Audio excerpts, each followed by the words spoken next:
Hello दोस्तों, कैसे हैं आप सभी। मैं स्वागत करता हूं आपके मेरे चैनल पर जिसका नाम है लीगल पेडागोजी।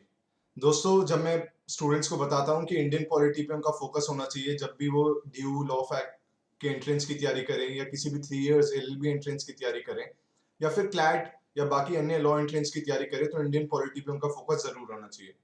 पर फिर क्वेश्चन ये आता है कि कॉन्स्टिट्यूशन के किन आर्टिकल्स, किन शेड्यूल्स, किन पार्ट्स पे फोकस किया जाए, क्योंकि कॉन्स्टिट्यूशन में लगभग 470 आर्टिकल्स हैं इस समय और 25 पार्ट्स हैं और 12 शेड्यूल्स हैं। तो मैंने कोशिश की है कि आपसे मैं खाली वही शेड्यूल्स, वही पार्ट्स और वही आर्टिकल्स डिस्कस करूं जो कि इंपॉर्टेंट है as per my experience for the law entrance examination.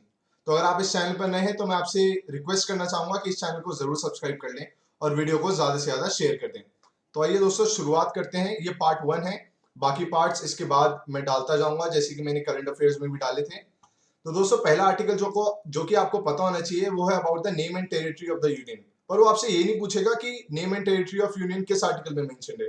वो ये पूछेगा कि India, that is Bharat, shall be a union of states, वो किस आर्टिकल में कहा गया है। या फिर वो ये पूछेगा कि व्हाट इज इंडिया। सो आपका आंसर होना चाहिए India shall be a union of states. India union है सारी स्टेट्स का, सारी स्टेट्स मिलके इंडिया को कॉन्स्टिट्यूट करती हैं। तो वो आर्टिकल 1 में मेंशन्ड है। उसके बाद दूसरा क्वेश्चन आता है कि सिटीजनशिप, जिसके बारे में काफी कुछ न्यूज में आया भी एनआरसी आने के बाद। तो सिटीजनशिप किस आर्टिकल में है, किस पार्ट में है। तो उसका आंसर आपका होना चाहिए ये आर्टिकल 5 टू आर्टिकल 11 सिटीजनशिप से डील करता है। और पार्ट सेकंड में, मतलब part second of Indian constitution में सिटीजनशिप के बारे में कहा गया है। और आर्टिकल 5 से लेके आर्टिकल 11 तक सिटीजनशिप के बारे में बताया गया है। और सिटीजनशिप 4 वेज में एक्वायर की जा सकती है हमारे इंडिया में, और 4 बार सिटीजनशिप को लेके हमारे देश में अमेंडमेंट्स हो चुकी है। तो ये इंपॉर्टेंट बातें हैं सिटीजनशिप को लेके। उसके बाद आता है आर्टिकल 12, बहुत इंपॉर्टेंट आर्टिकल है कि स्टेट क्या होता है। मतलब आपने सुना होगा कि इट कॉन्स्टिट्यूट स्टेट, पर स्टेट का असल में मायने क्या होते हैं, क्या मीनिंग होता है स्टेट का, वो आर्टिकल 12 में बताया गया है। स्टेट कॉन्स्टिट्यूट करता है parliament of India, government at the state level और एट द सेंट्रल लेवल, सारी लोकल बॉडीज जो कि अंडर कंट्रोल ऑफ गवर्नमेंट हो, वो कॉन्स्टिट्यूट करते हैं स्टेट एज पर आर्टिकल 12। तो ये भी एक इंपॉर्टेंट आर्टिकल है, इसके बारे में भी पूछ लिया जाता है लॉ एंट्रेंस एग्जामिनेशन में। फिर आता है आर्टिकल 13। आर्टिकल 13 ये कहता है, इसका पहला पार्ट ये कहता है कि भाई जो भी लॉ हमारे कॉन्स्टिट्यूशन, जैसे हमारा आया 1950 में, इंप्लीमेंट हुआ 26 जनवरी को, तो इससे पहले जो भी लॉज थे हमारे कंट्रीज में, अगर वो इनकंसिस्टेंट हैं, अगर वो as per the provision of constitution नहीं है, तो वो up to the extent of derogation void माने जाएंगे। तो ये कहता है पहला पार्ट। फिर इसका दूसरा पार्ट क्या कहता है कि the state shall not make any law which takes away और abridges the rights conferred under this part. तो इसका मतलब क्या है? इसका मतलब ये है कि स्टेट यानी कि पार्लियामेंट कोई भी ऐसा कानून ना बनाए जो कि फंडामेंटल राइट्स को वॉयलेट करे। जो ये पार्ट है, ये पार्ट 3 के बारे में बात कर रहा है, दैट इज फंडामेंटल राइट्स। तो ये बात याद रखिएगा कि आर्टिकल 13 सब क्लॉज 2 में ये कहा गया है कि पार्लियामेंट कभी भी कोई भी ऐसा कानून नहीं बना सकती जो कि in derogation of fundamental rights हो, as per article 13 sub clause 2। और अगर वो ऐसा कानून बनाती है तो it would be considered to be void as per article 13 sub clause 2।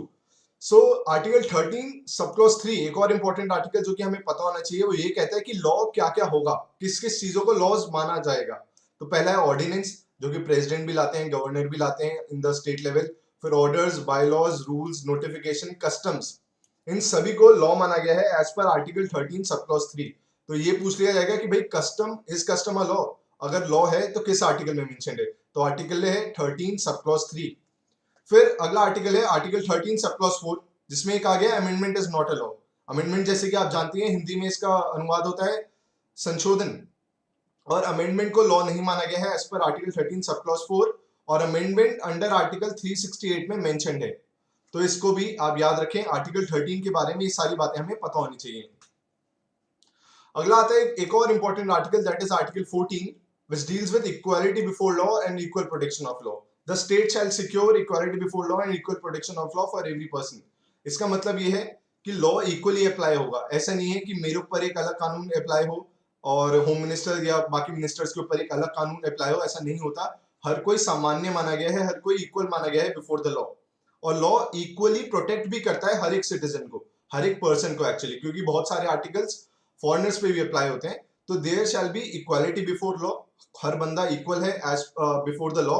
और लॉ इक्वली प्रोटेक्ट करता है हर किसी के राइट्स भी। पर इसका एक एक्सेप्शन है, वो है आर्टिकल 361, जो कि ये कहता है कि कभी भी क्रिमिनल प्रोसीडिंग्स गवर्नर और प्रेसिडेंट के खिलाफ नहीं चल सकती। जब तक वो इस पोस्ट पे है प्रेसिडेंट की या गवर्नर की, तब तक उनके खिलाफ कोई भी क्रिमिनल प्रोसीडिंग्स नहीं चल सकती हैं और उन्हें अरेस्ट भी नहीं किया जाता है। तो अगर ये पूछे कि what is an exception to article 14, the exception to article 14 is article 361 which deals with governor president के पास जो इम्यूनिटीज हैं उनको लेकर। अगला आर्टिकल जो हमें पता होना चाहिए वो है article 15 which deals with prohibition of discrimination on ground of religion, race, caste, sex, place of birth। इसका मतलब ये है कि कोई भी डिस्क्रिमिनेशन नहीं होगा on the basis of religion, कि हिंदू, मुस्लिम या सिख या कोई भी आपका रिलीजन हो उस बेसिस पे। रेस मतलब आपका जो भी रेस को आप बिलोंग करते हैं, कास्ट, सेक्स या प्लेस ऑफ बर्थ, कहाँ पे आप जन्मे हैं, आप मेल है फीमेल है, क्या कास्ट है आपकी, उसके बेसिस पे कोई भी डिस्क्रिमिनेशन नहीं किया जा सकता है हमारे देश में। फिर आर्टिकल 15 सब क्लॉज 3 पावर देता है स्टेट को कि वो स्पेशल प्रोविजंस बना सकते हैं for the advancement of women and children. मतलब स्टेट के पास ये पावर है कि अगर उन्हें कोई ऐसा कानून लाना है जो कि for the advancement of women and children हो, तो ये पावर दी गई है as per article 15 sub clause 3। और आर्टिकल 15 सब क्लॉज 4 जिसके बारे में हम जानते हैं रिजर्वेशन जो कहां से अराइव हुआ है, तो यहीं से उसको पावर मिलती है पार्लियामेंट को to frame laws for the advancement of socially educationally backward classes, जिसमें एससीज एंड एसटीज भी आ जाते हैं। तो कानून बना सकती है parliament for the advancement of socially educational backward classes and for the schedule caste and schedule tribes. इनके एडवांसमेंट के लिए कानून बनाने का पावर है to the parliament under article 15 sub clause 4। अब आर्टिकल 16 कहता है equality of opportunity in public employment. मतलब पब्लिक एम्प्लॉयमेंट जो भी नौकरियां निकलती हैं उसमें इक्वालिटी ऑफ अपॉर्चुनिटी होगी, मतलब सबको इक्वल ये राइट दिया जाएगा कि वो उसमें अप्लाई कर सकते हैं और उन पोस्ट पे ऑक्यूपाई कर सकते हैं जो भी पब्लिक एम्प्लॉयमेंट के अंडर आएगी। और इसमें भी रिजर्वेशन ऑफ कोर्स होता है, क्योंकि जैसे कि मैंने आपको बताया कि स्टेट के पास ये पावर है कि for the advancement of weaker section वो लॉज बना सकते हैं। तो आर्टिकल 16 डील करता है for the equality of opportunity in public employments. सरकारी नौकरियों में जो अपॉर्चुनिटी दी जाएगी एम्प्लॉयमेंट की वो इक्वली दी जाएगी।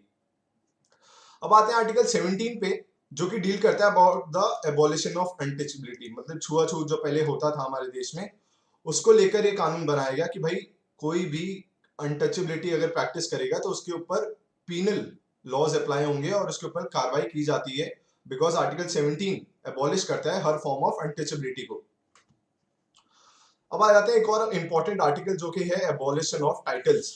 टाइटल्स का मतलब होता है, पर इसमें एक एक्सेप्शन ये है कि एकेडमिक टाइटल्स या फिर मिलिट्री टाइटल्स आपको दिए जा सकते हैं। जैसे कि आप देखते होंगे एकेडमिक टाइटल्स हुए प्रोफेसर, सीनियर प्रोफेसर, ये सब जो है ये एकेडमिक टाइटल्स हुए, ये इंसान को दिए जा सकते हैं। या फिर मिलिट्री टाइटल्स लाइक कर्नल और कैप्टन, मेजर, ये भी एक फॉर्म ऑफ टाइटल है तो ये भी दिया जा सकता है। और आर्टिकल 18 ये कहता है कि आप कोई भी टाइटल पर फॉरेन कंट्री से एक्सेप्ट नहीं करेंगे। मतलब ऐसा नहीं कि फॉरेन कंट्री आपको टाइटल दे दे कि भाई हम आपको कैप्टन का दर्जा देते हैं यूएसए आर्मी या ऐसा कुछ भी, तो वो नहीं ले सकता इंसान। पर एकेडमिक या मिलिट्री टाइटल्स दिया जा सकता है देश के द्वारा, पर कोई फॉरेन कंट्री के द्वारा नहीं, खाली देश वो टाइटल्स दे सकता है, वो भी खाली एकेडमिक और मिलिट्री टाइटल्स, बाकी कोई भी टाइटल नहीं दिया जा सकता एज पर आर्टिकल 18। फिर आता है आर्टिकल 19 जो कि डील करता है protection of certain rights regarding freedom of speech etcetera. Article 19 में बहुत तरीके के फ्रीडम्स दिए गए हैं, 6 कैटेगरीज ऑफ फ्रीडम दिए गए हैं, जिसमें फ्रीडम टू फॉर्म एसोसिएशन है, freedom to assemble peacefully without arms है, उसके साथ ही freedom of speech and expression है, जो कि आर्टिकल 19 में दिए गए हैं 6 तरीके के फ्रीडम्स। पर ये जो फ्रीडम्स दिए गए हैं आर्टिकल 19 में वो एब्सोल्यूट नहीं है। ऐसा नहीं कि आप कोई भी ऐसी स्पीच दे दें जिससे कि इंसाइटमेंट ऑफ वायलेंस हो, मतलब देश में दंगे हों, फसाद हो, आप कभी भी ऐसी स्पीच नहीं दे सकते हैं। कुछ रिस्ट्रिक्शंस लगाई गई हैं, ये एब्सोल्यूट फ्रीडम्स नहीं है। और जो जो ग्राउंड्स पे रिस्ट्रिक्शंस लग सकती हैं as per article 19 sub clause 2 वो मेंशन्ड है इस आर्टिकल में। और क्या क्या ग्राउंड्स हैं जिसपे स्टेट रिस्ट्रिक्शन लगा सकता है on exercise of right of freedom of speech and expression, वो है सिक्योरिटी ऑफ स्टेट। कुछ ऐसा अगर आप करेंगे जिससे कि सिक्योरिटी की स्टेट की सिक्योरिटी पे कुछ गलत इफेक्ट पड़ सकता है तो उस पर रिस्ट्रिक्शन लगाई जा सकती है। Friendly relation with foreign state, अगर आप कुछ ऐसा करते हैं जिससे कि दो देशों के बीच में डिप्लोमेटिक रिलेशंस खराब हो इंडिया और बाकी देश के बीच में, तो भी लग सकता है। Public order, decency, morality in relation to contempt of court अगर आप कमिट करते हैं, डिफॉर्मेशन और इंसाइटमेंट टू ऑफेंस, ये सब ग्राउंड्स हैं जिसके बेसिस पर रिस्ट्रिक्शन लग सकता है on exercise of right of freedom of speech and expression. या बाकी अन्य फ्रीडम्स जो कि अंडर आर्टिकल 19 हमें दिए गए हैं। पर एक और अगर आपसे ये पूछ लिया जाए कि फ्रीडम ऑफ प्रेस किस में दिया गया है, तो आपका आंसर होना चाहिए 19 सब क्लॉज 1 सब क्लॉज ए, उसमें right of freedom of press है। और मैं आपसे क्वेश्चन एक और बात पूछ लिया जाता है कि भाई प्रेस को क्या कहा जाता है। प्रेस को फोर्थ स्टेट भी कहा जाता है। अगर वो पूछ ले कि प्रेस को बाकी किस नाम से जाना जाता है, वो है फोर्थ स्टेट का दर्जा दिया जाता है प्रेस को। और प्रेस को जो राइट मिला है, जो फ्रीडम ऑफ एक्सप्रेशन, स्पीच, बाकी सब के साथ साथ जो राइट दिया गया है प्रेस को, वो अंडर आर्टिकल 19 सब क्लॉज 1 सब क्लॉज ए में दिया गया है। और जो रिस्ट्रिक्शन लगाए गए हैं वो अंडर आर्टिकल 19 सब क्लॉज 2 में लगाए गए हैं। अगला क्वेश्चन है अगला आर्टिकल जो इंपॉर्टेंट है वो है आर्टिकल 20, जो कि डील करता है protection respect of conviction of offences. Conviction का मतलब दोस्तों होता है, प्रोसिक्यूट होने का मतलब होता है कि आपके खिलाफ प्रोसीडिंग्स चालू हो जाए, मतलब आपके खिलाफ केस, क्रिमिनल केस फाइल हो जाए। कन्विक्शन का मतलब होता है पनिशमेंट दे देना, मतलब क्या, या फिर वो फाइन के फॉर्म में हो या इम्प्रिजनमेंट के फॉर्म में हो, किसी भी फॉर्म में जब पनिशमेंट आपको दी जाती है तो उसको कन्विक्शन कहा जाता है। तो आर्टिकल 20 सब क्लॉज 1 कहता है कि no person shall be convicted for an offence except for violation of law in force at the time of commission of act.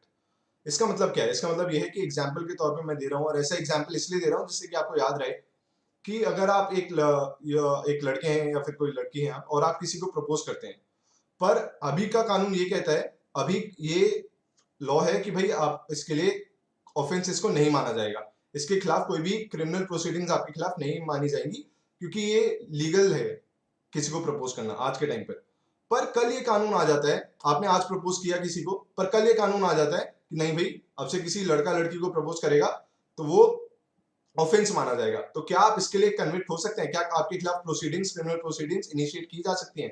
तो इसका आंसर होगा नो, क्योंकि जिस दिन आपने प्रपोज किया उस दिन वो ऑफेंस नहीं था, वो क्रिमिनल एक्ट नहीं माना गया था। तो यही कहता है आर्टिकल 20 सब क्लॉज 1 का पहला पार्ट कि no person shall be convicted for an offence except for violation of law in force at the time of commission of act. क्योंकि जब आपने प्रपोज किया उस समय वो ऑफेंस नहीं था, तो इसलिए उसके हिसाब से आपको पनिश नहीं किया जा सकता, क्रिमिनल प्रोसीडिंग्स आपके खिलाफ इनिशिएट नहीं की जा सकती हैं। Nor a greater penalty that can be inflicted at that time. अब सपोज करिए कि ठीक है, ऑफेंस था ये प्रपोज करना और आपने प्रपोज किया, और इस समय as per the law punishment दी जा सकती थी 3 महीने की, और आपके खिलाफ कंप्लेंट भी आज ही फाइल हो गई है। पर अगले दिन एक कानून आ जाता है जिसमें पेनल्टी को, ये पनिशमेंट को इनहांस कर दिया जाता है 6 महीने तक। अब बोल दिया जाता है नहीं भाई, 3 महीने की आपको नहीं दी जाएगी सजा, अब इन कार्यों के लिए अब 6 महीने की सजा दी जाएगी। तो क्या आपके खिलाफ 3 महीने की सजा आपको मिलेगी या 6 महीने की? तो आपको मिलेगी दोस्तों 3 महीने की, जो कि आर्टिकल 20 सब क्लॉज 1 कहता है, क्योंकि eight the time of commission जो पेनल्टी थी वो 3 महीने की थी फॉर दैट एक्ट, बाद में उसको एनहांस किया गया है। तो इसलिए आर्टिकल 20 सब क्लॉज 1 इन सब चीजों से डील करता है, जो कि आपको याद होनी चाहिए। अगली बात आती है आर्टिकल 20 सब क्लॉज 2, जिसको इन लीगल मैगजीन्स कहा जाता है double jeopardy, which means that no person shall be prosecuted and punished for same offense more than once।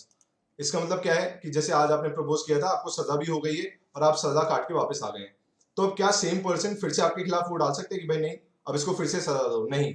अगर आपको एक बार सजा मिल गई है, एक बार आप प्रोसिक्यूट हो गए, पनिश हो गए, तो दोबारा सेम एक्ट के लिए आपके खिलाफ प्रोसीडिंग्स नहीं चला जा सकती हैं, आपके खिलाफ कोई भी एक्शन नहीं लिया जा सकता है। वो डील करता है article 20 sub clause 2, which is about double jeopardy.